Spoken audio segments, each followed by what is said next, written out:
On today's episode of Speak Shame with Dr. Connie Corrali. Between the bills that came in, between the calls that had to be made, being on hold all the time, trying to understand what is and isn't covered, trying to parse through different people's advice and thoughts about what one should actually do with a diagnosis like the one she had. All these changes and all this complexity made me realize, wow, nobody should go this alone. There is no shame in turning to that circle of people and saying, it's me who has the need today. Hello, remarkable woman. I'm your host, Dr. Connie Corrali, medical doctor, life coach, and survivor of sexual violence. And you're listening to Speak Shame, a collection of inspiring conversations with remarkable women who have faced and overcome adversity.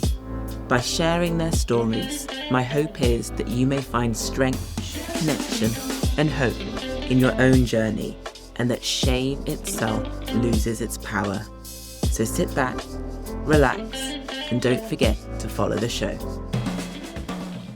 Joining me on this week's episode is the remarkable Rebecca Bloom. Rebecca is a Yale College and New York University School of Law educated patient and workplace advocate, as well as author of the empowering and informative When Women Get Sick.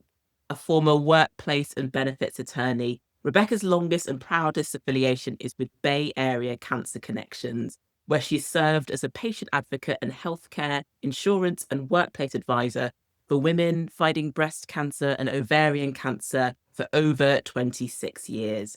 Rebecca serves as a listener, learner, supporter, and advocate for the women she supports around the country, primarily one at a time, but also in groups that she's led at conferences where she's presented.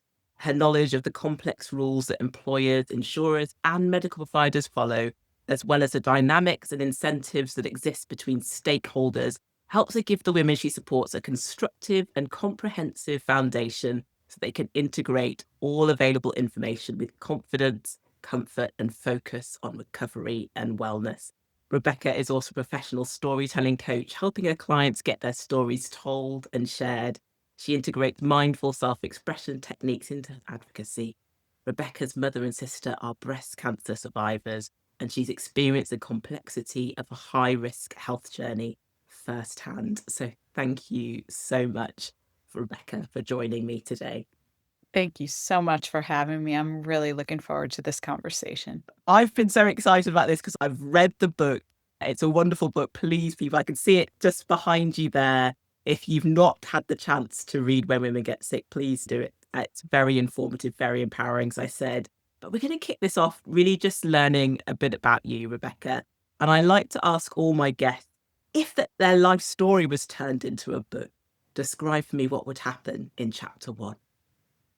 In chapter 1, you'd meet a plucky tomboy who was trying to find her way and had an obsession with law and justice. So found herself in law school and also found herself in quite a bit of student debt after that happened, leading her to a large New York City law firm known as Big Law, where while paying off her student loans, she desperately tried to find a specialty that would serve her pilgrim soul. And she ended up with employee benefits and executive compensation, which included a lot of aspects of health, wellness, etc., as it's built into the employment relationship. Cut to, she moves to California, and her mother back in New York is diagnosed with breast cancer.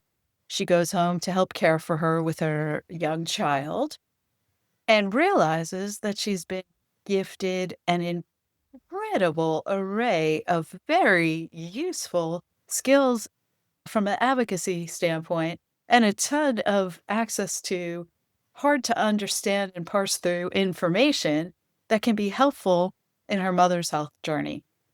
Realizing this, she returns to California, connects with a wonderful nonprofit organization that serves women. At that time, it was only with breast cancer, but now it's breast and ovarian cancer, largely because ovarian cancer patients are experiencing longer survivability, which is a wonderful thing.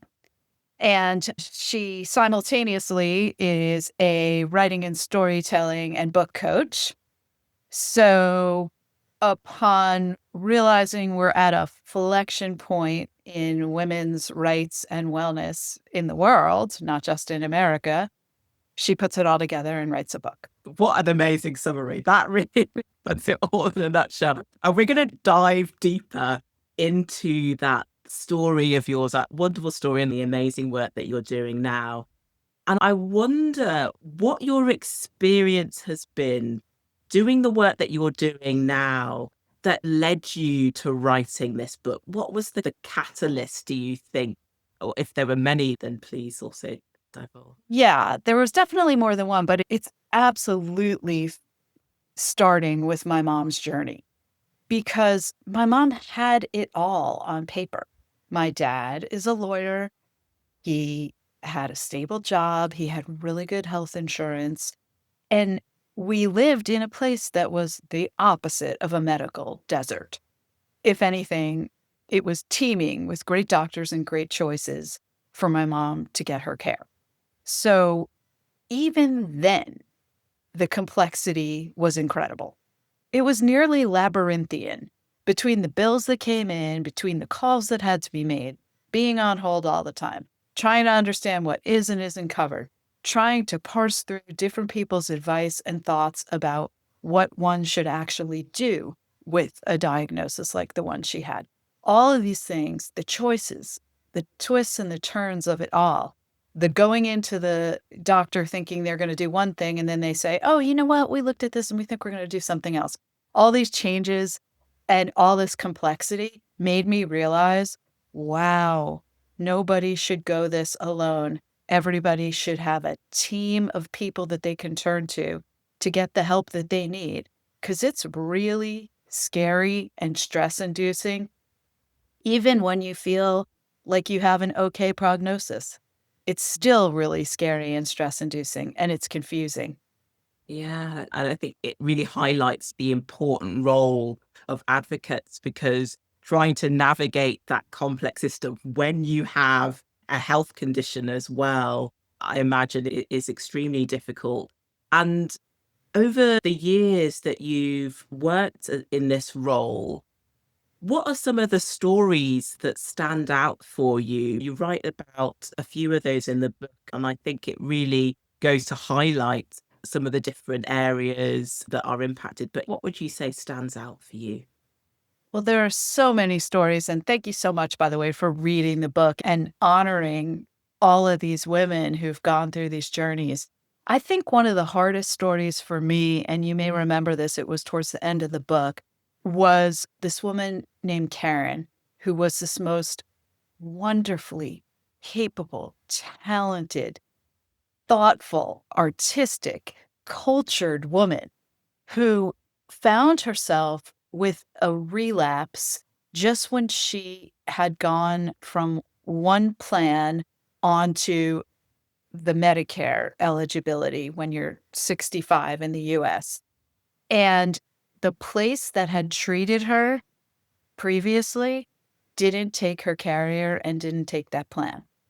And so it put her in a position where she was only able to be treated at a county nearby where there was a much longer wait list for the doctors, the treatment, the attention that she needed desperately.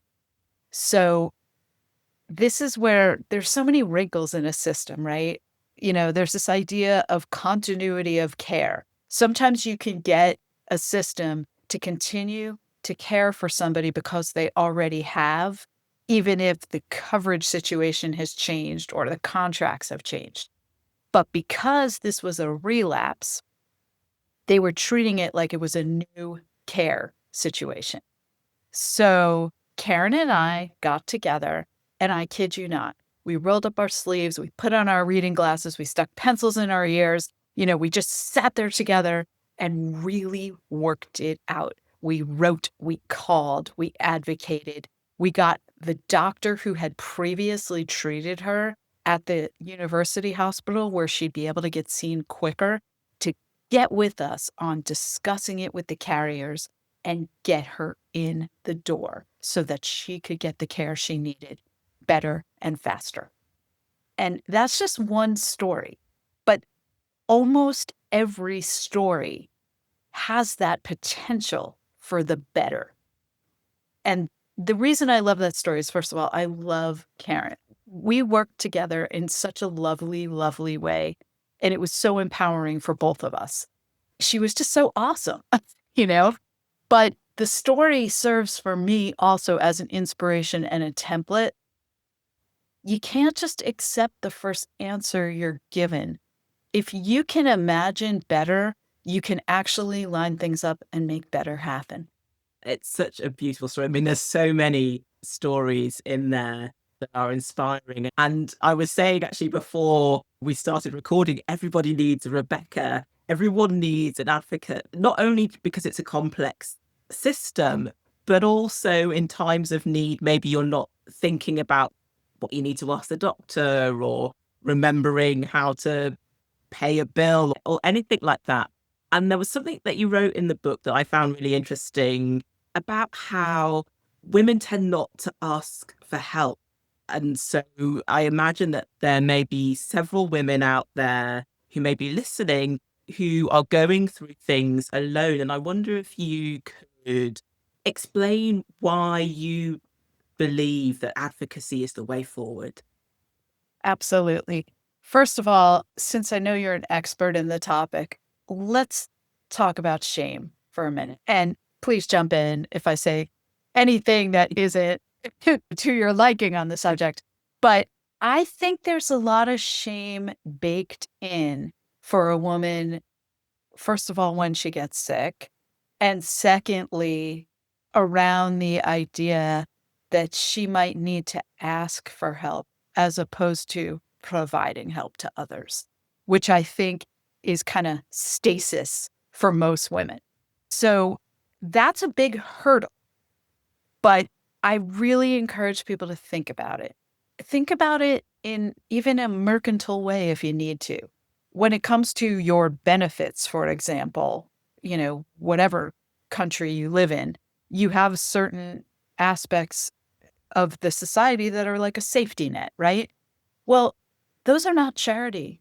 Those are things that you have paid into a system, right? You pay your taxes, you vote, you're a citizen.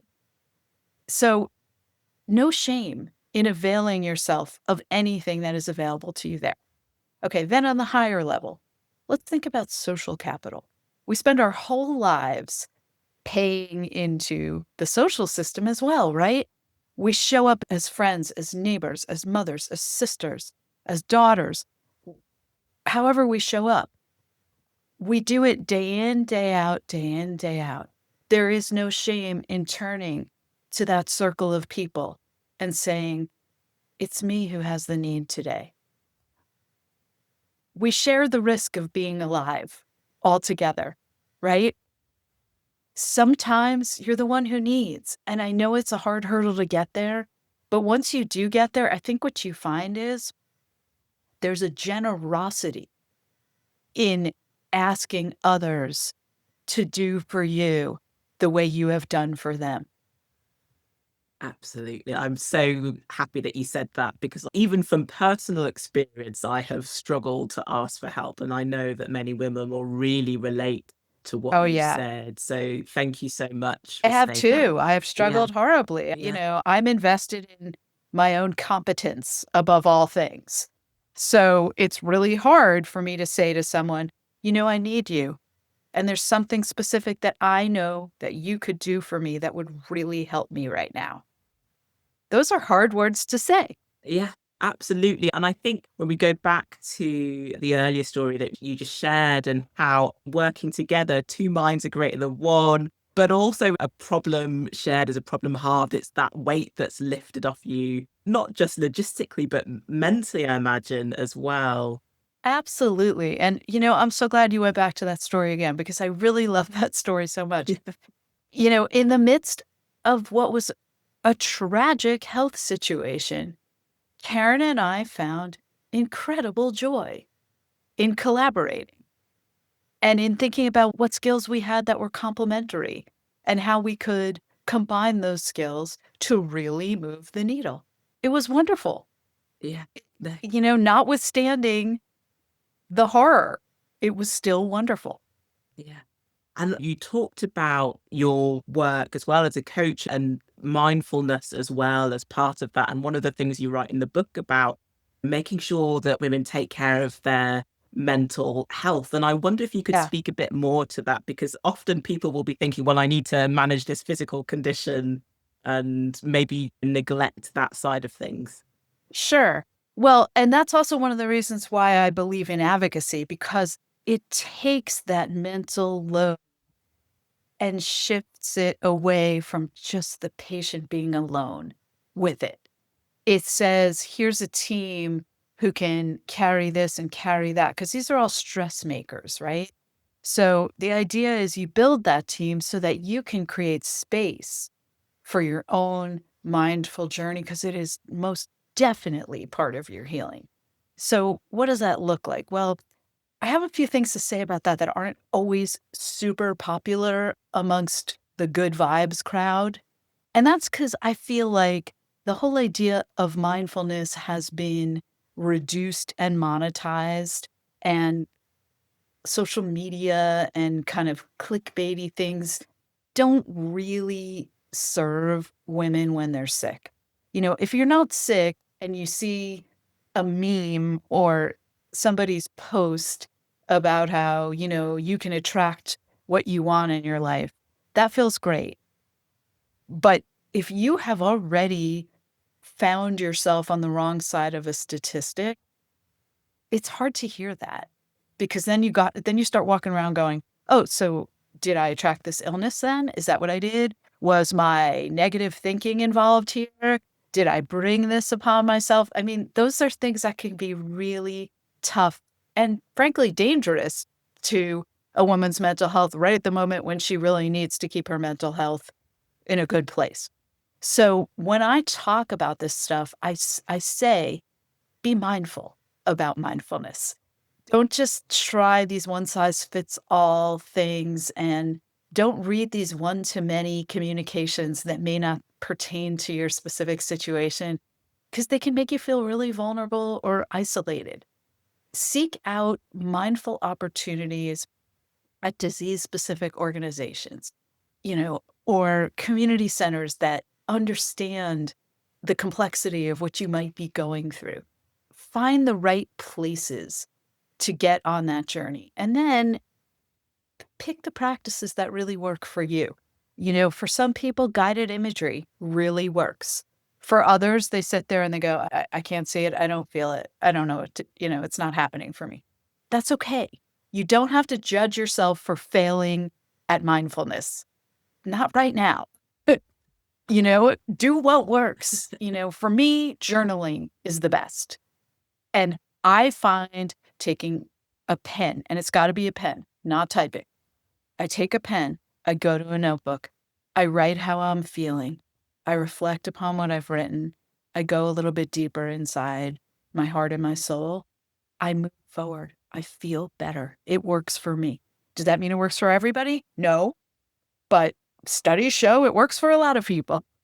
So, I'm a believer in doing what works and not feeling like you have to perform and be all Instagram ready in what you did. You're dealing with enough. Don't put that performativity on top of yourself. Just be where you are. That's what real mindfulness is anyway, right? Absolutely. And that makes so much sense. And I think that that's such an important point. It's not one size fits all. Yeah. So whatever works for you, stick with that, do that. Don't beat yourself up. Don't bring in the shame. you know, Right. And the, it's not usually the thing that you have to pay a lot of money per hour for, usually. But if it is and that does work for you, that's your business. That's okay. But, be careful feeling preyed upon, or, at a moment when you're vulnerable, be aware of your vulnerability too. I'm gonna make sure all of these points get highlighted in the show notes. I Awesome. wonder as well, Rebecca, how your own experience of the healthcare service has impacted the work that you do today? Yeah. So I have had a very complicated, high risk for breast cancer health journey. And it's been really instructive. It's made me, I think, a better advocate because I've come to understand that you come to many forks in a road. Doctors will guide you, but ultimately you have to make choices. Okay, I'm high risk for breast cancer. So do I have genetic testing? Okay. And then once I have genetic testing and I find out the answers, then what do I do? Does that clarify things for me in terms of what I could do prophylactically, or does it muddy those things? In my case, it muddied them because while my mother and my sister are both breast cancer survivors, we do not have the BRCA1, BRCA2 gene in our family. Although we are Ashkenazi Jews, so you would think we would, but we don't. So, and so then that leads to the next thing. Well, how much do I want to get involved in prophylactic surgery? What are the risks of that? What do I gain? What do I lose? What's my comfort level at living with uncertainty? How do I go about all those things? Who do I call? Who do I ask for help with? What would or wouldn't be covered? All these things are questions I've had to ask myself. And so that's helped me a lot. And to this day, you know, the question of what kind of diagnostics a person should be using, you've got mammograms, you've got ultrasounds, you've got MRIs. They're all different, they're all expensive, some more than others. MRIs are very expensive. You know, do I qualify? Can I get one? Do I want one? What do I find out from one? Which one is better for which thing? I mean, it's all really quite dizzying. So it's really helped, I think, increase my empathy at understanding how bespoke and complicated every single health journey is and how many variables there are. Absolutely. Thank you for sharing that. And I think it always does enhance the journey when we go through things. I've experienced that as a doctor going through my own fertility process at the moment. I can really empathize now more with the women who are going through something similar. So thank you for sharing that. Sure. And I wonder as well, for someone who is listening, who maybe is sick, a woman who hasn't yet had to access the healthcare system, maybe feeling a bit overwhelmed with it. I know we were just saying it's not one size fits all, but what general advice could you give to women who maybe are about to embark on their own health journey? Absolutely 100% is draft your team. That's the number one thing to do. I mean, I get pretty granular about it in my book about what that can look like. Because I think general advice is a little hard to follow. So I'm really specific. Find the person who can be your chief of staff, right? Give that person a whistle and a clipboard and let them run the show for you so you don't have to.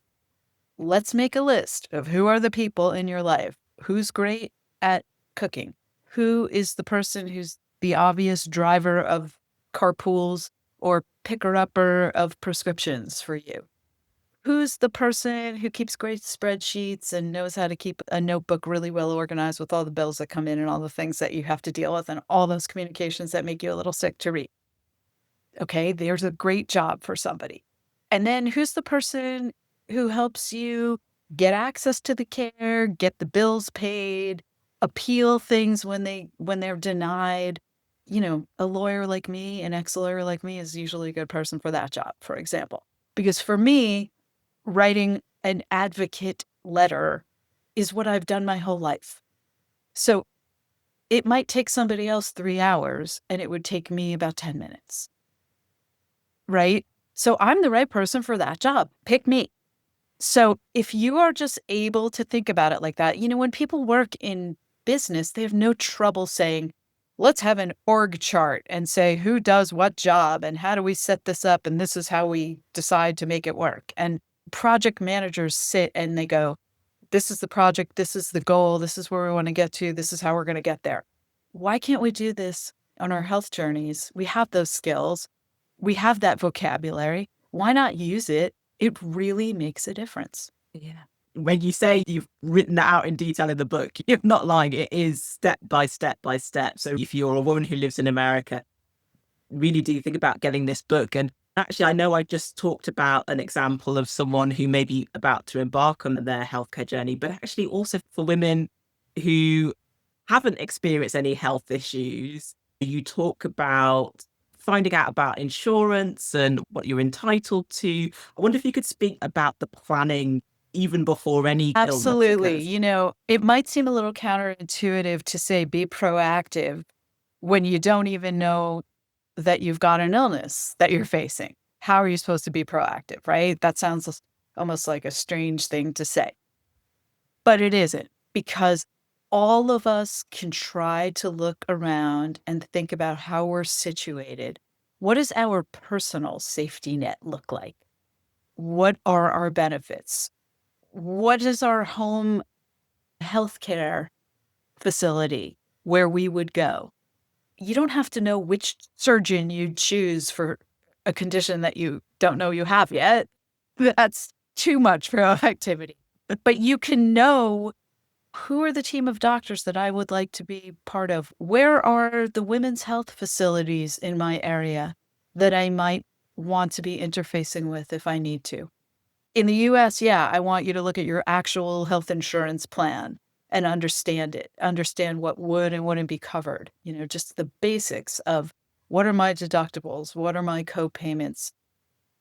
Which facilities do and don't honor this coverage? In the UK, it might be a little different. It might just be, what are the health conditions that NHS, that's how it is, right? NHS would serve, and where would I go? And who would I talk to? And are there support systems around these healthcare systems? Are there social workers? Are there other folks I could talk to? Do they have case managers? Do they have advocates inside of these systems? So I would know who to call if I needed to. Yeah. And then if you move the goalpost up a little bit more, let's say you find out you are going on a health journey, you get a diagnosis, but that's just where you are, bright line. The first thing I recommend then is reach out to anybody who could be a stakeholder, not with an ask, but just to say, this is my name. I am embarking on this journey. It would mean the world to me if I knew that if I hit a pothole, I could reach out to you at that time. Would you be available? You would be shocked how many people are so happy to answer an email when you're not asking them for something and it's not like this white hot moment. It's just a human moment where you're going, hey, I'm trying to connect in advance so that if I need something, I'm no longer a stranger. People really respond to that, and that's wonderful. They should.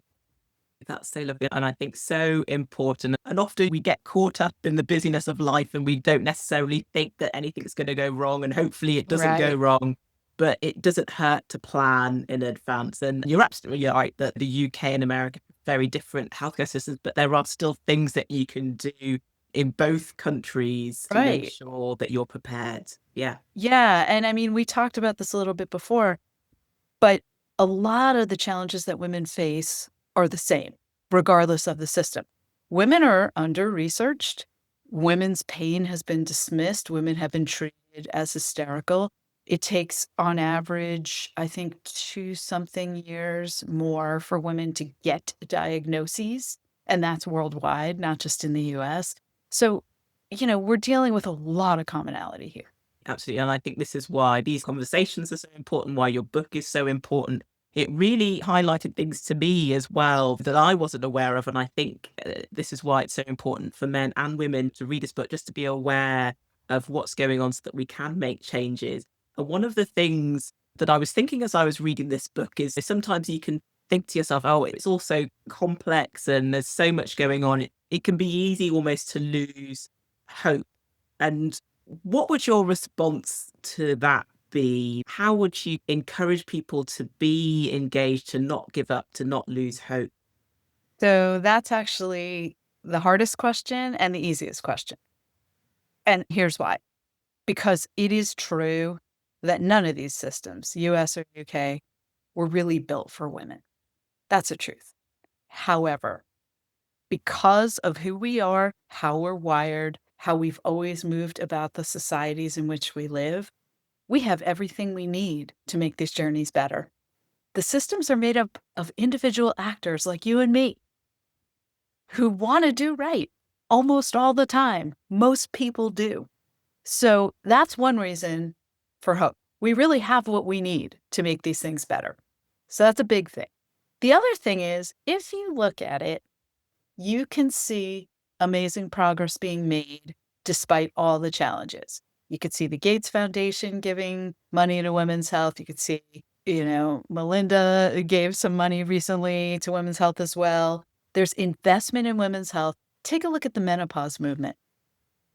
You know, 10 years ago, 5 years ago, we weren't having those conversations. Look at the conversations we're having now. Look at the books that are being written. Look at the women leaders who are emerging in that field in terms of medicine, in terms of advocacy, to change the conversation. So what was is no longer okay for women. We need to do better. And guess what? We are doing better. Regardless of political wins, it's not really political. It's just time is marching on. Women are no longer accepting being dismissed for things that they are feeling. There's your proof. Yeah, beautiful. And thank you for that reminder that we all have agency. It's easy just to think, oh, well, the government are going to do this or they're not doing that. But actually, you're right. We all have the power to make a difference and change is happening. You're so right. Yeah. And I wonder, what do you hope that listeners take away from this episode? What would you say the main thing you would want them to go away with is? Hi, listeners. I would like you to feel empowered. Stand grounded on your feet and know that help is available. And if you feel locked out or you feel afraid or you feel lonely, there are places you can go. There are people you can talk to. There is help available, truly. You're not alone on a health journey. Thank you for that. And I know I've said this earlier about everybody needing a Rebecca, but let's say that people do want to come and find you specifically. Yeah, Tell me, how can people connect with you? Maybe they're not based in the US or whatever, that they can't necessarily sure. work with you, but yeah. Sure. So I can be messaged on my website, which is whenwomengetsick.com. And anybody can DM me on Instagram at whenwomengetsick. And I believe in making myself as available as possible. If there's something that I can do or some information that I have, I want to share it. That's why I wrote this book. Yeah, thank you. I'll make sure to share both the website and the Instagram on the show notes so you can find that. And is there anything that you feel like, oh, I really wanted to talk about that? I wanted to mention that before we come to an end. The one thing I would really want to say is again, these are hard times in the world. I know that's true. But this isn't really political. This is human. This is a human issue. And I think that women's health is so very important. I would venture to say that when a society values women's health, that shows you the overall health of that society. That's how big this is.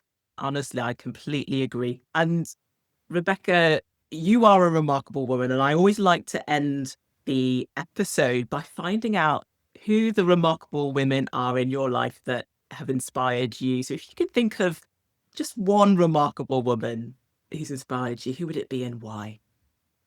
I'm going to say my friend, Dr. Christina Austin. And the reason why is because she has always found a way to put patient-centered care first throughout her entire career, regardless of the pressures, and there have been so many pressures. She has just always found a way to lead like that. And there's one other doctor. Can I have 2? Is that okay? Yes, you could have two. Um, Yeah. my dear friend from childhood, my first soulmate is a woman named Dr. Lynn Taylor.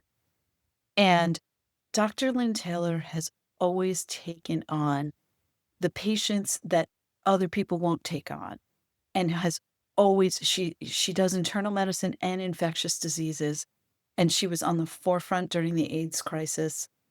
And this woman has saved lives and humanized a system that really wasn't fair or equitable or just. Thank you to both those amazing women, Dr. Austin and Dr. Taylor. And thank you so much to you, Rebecca, for being such a wonderful guest. I really appreciate you giving up your time for me today. Oh, absolutely. This was lovely. Thank you so much. Thank you for listening to Speak Shay with Dr. Connie Corrali. And thank you so much to Rebecca Bloom for being my guest on this week's show. Please take a look at the show notes for information on Rebecca's social media handles so that you can connect with her. If you'd like to join the community, head over to @Dr. Connie Corrali on Instagram. If you're a remarkable woman who has been silenced by shame and you're ready to reclaim your voice, then join me at my next free Shame Resilience workshop. You'll find the booking link in the show notes. And finally, don't forget to subscribe to the podcast to get a new episode when season 3 launches next year. Until next time, take care.